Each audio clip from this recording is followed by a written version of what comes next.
Hey guys, it's Chris here from the Rook and Pawn. We're on Chess Cube. Gonna play some Blitz games. This will be my first video. I'm pretty new to YouTube, and I am going to be basically playing games from an amateur standpoint and trying to analyze and do some calculation, not to the extent of anywhere near a grandmaster, but we're going to try to do some calculations and try to spot good moves and bad moves and point out our mistakes, our flaws in our games, and really try to make a positive impact on our gameplay. But we're going to play some 5-minute games. They're short, sweet, to the point, and you can really get a lot of experience playing the 5-minute games, I believe. I've been playing chess for a little under a year. It's really grown to be a passion of mine, and I just really enjoy it. So without further ado, here we go. Let's fire up a 5-minute game. See who we can get paired up with here. I am rated a 1290 on Chess Cube, and we are white to move. Here we go. We'll throw a king's pawn out there. It's just kind of a regular opening, I guess you would say, and I'm gonna throw the knight out to attack attack black's king's pawn, and he's gonna defend. Okay. I should what? What should I do? Let's throw the bishop out here. I still have thoughts of throwing this queen's pawn up. Now, I want to defend my pawn as it's being attacked. I probably could have waited to play this bishop move. It's not really doing a whole lot. Or tried to capitalize on my bishop move. I could try to capitalize on it now. Let's see. Yeah, he's not having it. That was a wasted move on my part. If I would have went a move sooner, I could have landed that fork, or at least a king check, because he didn't defend. Usually I try to defend with my pawn here, and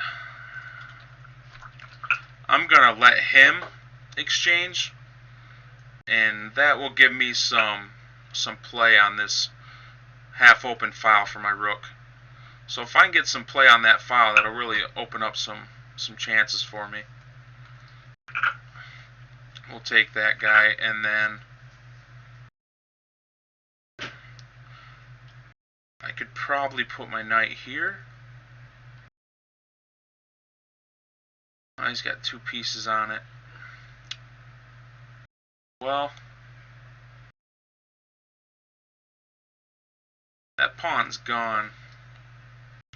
Yeah, let's go here. If he takes the pawn, then I'll take the bishop. I don't really like my position right now. Don't like it, yeah. We'll take the bishop. Try to kick that knight out of there. And then I need to get castled fairly quickly here.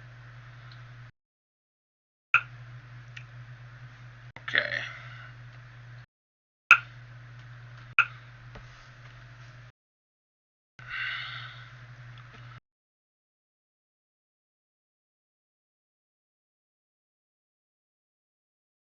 Right now, my opponent's definitely got a lead in development.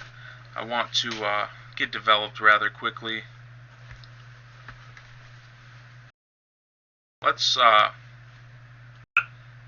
challenge that bishop.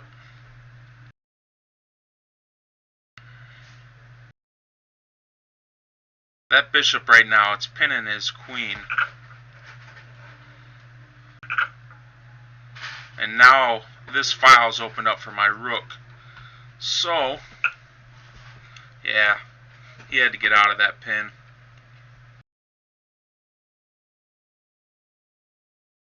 But where does my bishop go? Let's throw my bishop here. Bishop here, I have some thoughts of Okay, this is a threat. So let's try to eliminate that threat. Bishop can still take here. Yeah. And let's get the queen over here to try to defend. If bishop here, I'm going to just simply bump my queen up, sort of safeguard this pawn. Okay. Let's protect that pawn with this bishop. Also attacking this pawn.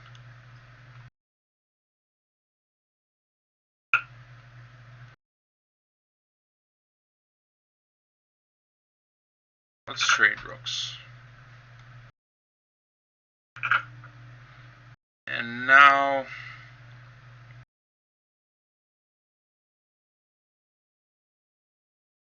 come there.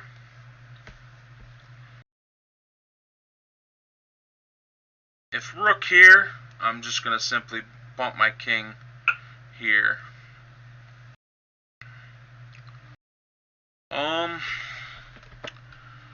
Let's see if we can play tricks. Can we play tricks? Will he go for it?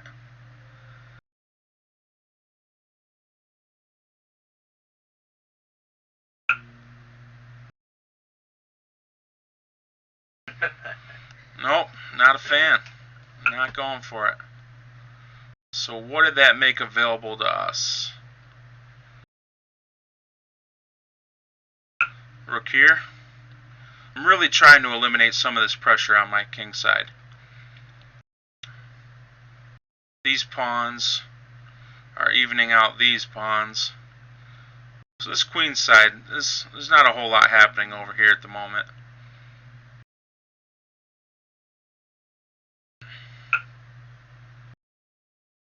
Okay.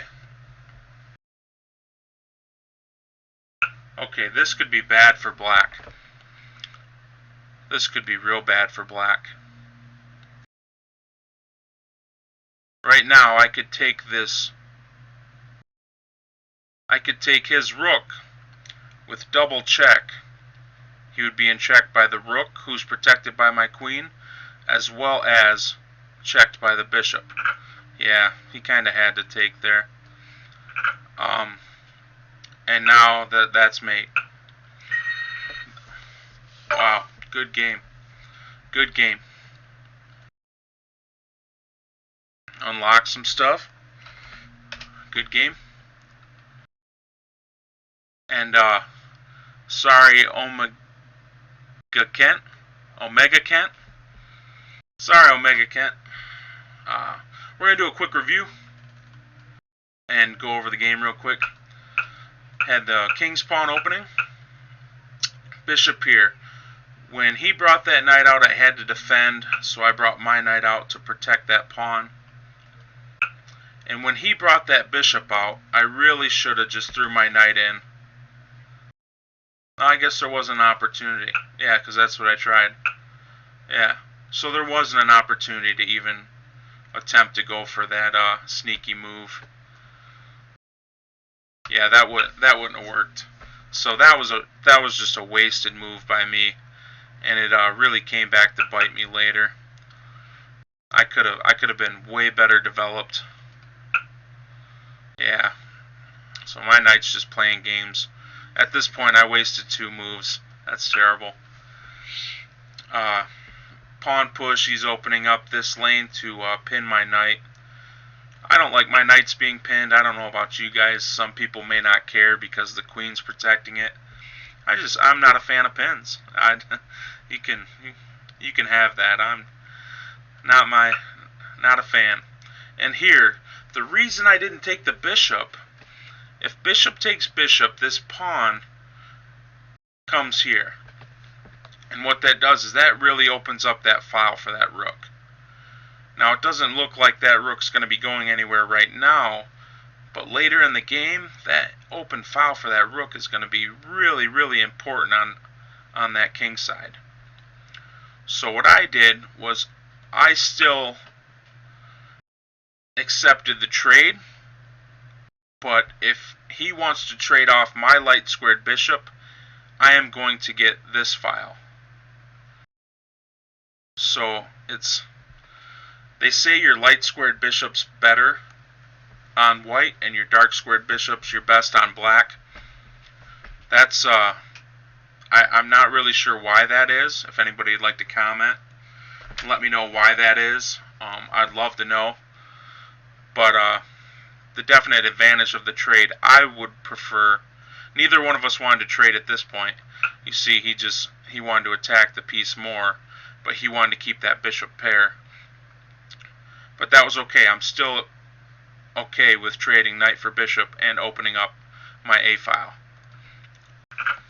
So I went ahead and took the knight, and then I had to get my knight out of there because it was being attacked by the pawn, and I lost that pawn. And it's going to happen, but I got the dark square bishop. So the bishop pair that he was trying to keep, I got rid of without having to open up that file for him. Queen takes, pawn push, just kicking the knight away. That knight positioned himself to attack my bishop, so he has the knight and bishop both attacking my piece. And I still let that go. Now he would win a bishop and a pawn. Or no, he couldn't take the pawn because this pawn's still there. If this pawn was to push up to try to get rid of this guy, then he could win the bishop and pawn for just the cost of a knight. And that would be better in his favor, even with me having the half-open file, I believe. So rook here, that's a powerhouse. That's not fun. He says if I'm not going to open up his lane for the rook, he's going to take this one, which was very, very smart, taking that open file. That was these open files are really nice to have. I played my rook here to pin that bishop, because if that bishop takes bishop now, then I'm winning the queen, and that's just, after rook recaptures, then I still get the bishop back, and that's just terrible news for black. So you see we traded knight and bishop here, and I finally got this file opened, which came into play later as we towards the end of the game. So that came out to be a huge advantage for me. And here, this bishop was a pest. Oh, that thing was a pest. Once queen here, this bishop can take here, and I can't recapture because my pawn's in a pin. If my pawn tried to recapture the bishop, the queen eats the king. So we don't want the queen to eat the king. So I played pawn there to protect my king. Yeah, it cost me another pawn. And then here I started to try to get some counterplay on the black side. He's really trying to start pushing his pawns. This bishop move did two things. It targeted that pawn as well as defended this pawn.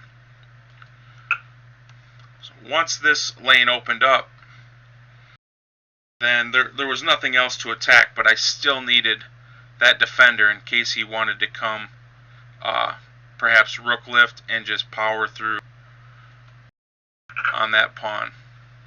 So we traded rooks, try to simplify the position a little bit.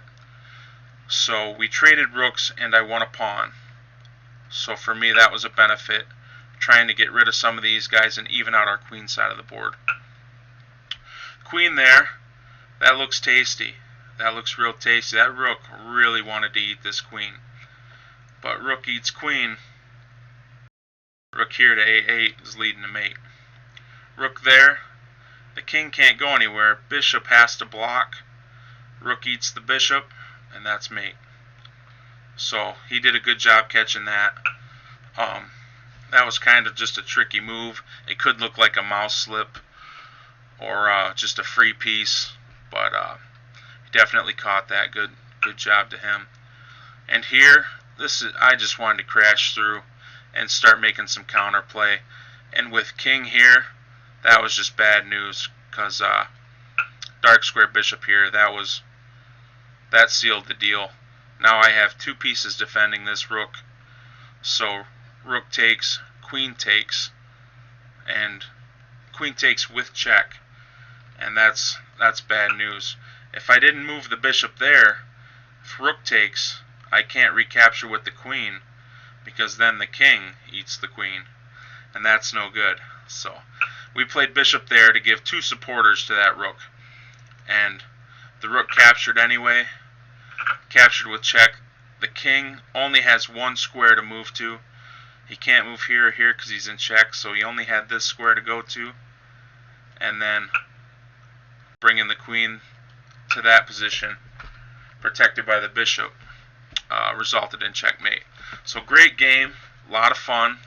Had my back against the wall for a minute, and turned out to be a really strong game. So thank you guys for watching. If you'd like to check out my Twitch channel, it's twitch.tv/The Rook and Pawn. And if you'd like to contact me on Twitter, go to Twitter and you can message me at The Rook and Pawn. If you guys like this video, please give me a like. Feel free to subscribe. Follow me on Twitch. We look forward to seeing you guys. I appreciate it. Bye.